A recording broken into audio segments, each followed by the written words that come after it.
I am both pleased and honored to be part of this inaugural national consultation on cannabis, and would like to commend the government of the Commonwealth of Dominica for putting together this much-needed event. Indeed, pleased is an understatement, as many of the issues surrounding this trending, all-important topic is right down the portfolio of the Ministry of Health and Social Services. And as Minister, I welcome this first-of-its-kind consultation, especially at a time when we have just celebrated our 40th anniversary of independence, a coming-of-age milestone, an age which speaks to maturity, and one when serious, sober, and objective deliberations are made, leading to responsible and rational recommendations and decisions. And whilst this consultation is the first all-inclusive multi-stakeholder here in Dominica, this topic has been making the rounds for quite some time now. Indeed, 4 years ago, in March of 2014, at the Heads of Carrick meeting in St. Vincent, our wise regional leaders mandated the establishment of the Regional Commission on Marijuana, made up of a wide cross-section of professional stakeholders and representatives of various interest groups, to address the issues identified and to put together forward concrete recommendations and clear guidance as to the way forward to the future of this so-called wonder herb. This commission was headed by Professor Rosemary Bell Antwen, Dean of Legal Affairs at the St. Augustine campus of the University of the West Indies.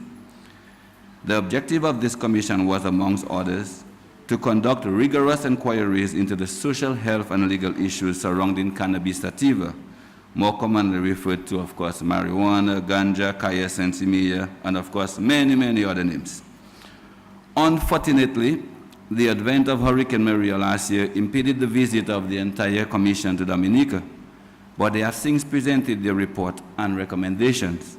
However, we're privileged to have with us today the chairman of the commission, who gladly conceded to a request to make a presentation here at today's event. Professor, we welcome you to Dominica, the nature island of the world, and we look forward to your presentation and, of course, your esteemed guidance.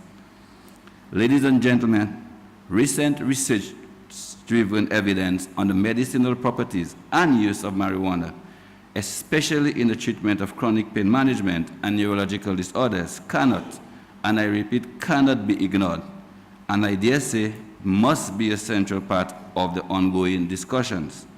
This, coupled with the historic religious use of the good herb by certain religious and cultural groups of our society, lends strong arguments towards its declassification and even decriminalization. On the flip side, however, one cannot deny the multitude of compelling and overwhelming evidence of psychological and psychiatric disorders intricately linked to the indiscriminate use of marijuana, and the potential social ills that could result in the ad hoc liberation of the plant must be soberly and objectively factored in the discourse.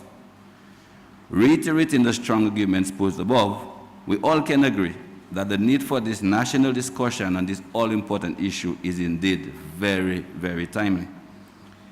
Ladies and gentlemen, as a democratic country, and again, on the heels of its 40th birthday celebration, we have to understand and ensure that in the pursuit of all for each and each for all, that the views of any one person or group of persons are not sidelined, whilst at the same time, the satisfaction of a select few does not lead to the detriment of the whole.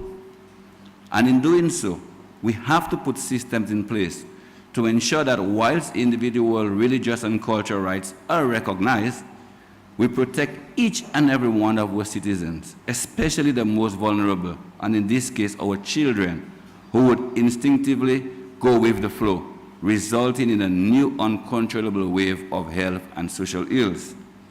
Thus, it is the expectation that today's presentations and ensuing conversations and interactions will lay the platform for mature, practical, and responsible recommendations, void of any sense of extremism, emotionalism, and sensationalism.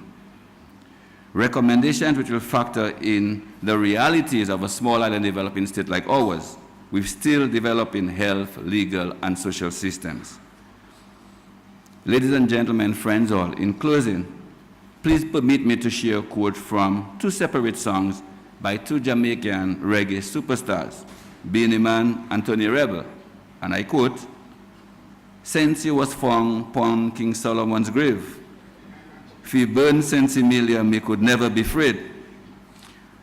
And whilst the authenticity of this statement is debatable, I sincerely hope that the spirit of King Solomon, who incidentally happens to be the wisest man that ever lived, will descend on the discussions here today, and of course on future discussions, thus guiding the proceedings towards a wise and spiritually favored output. I thank you for listening to me.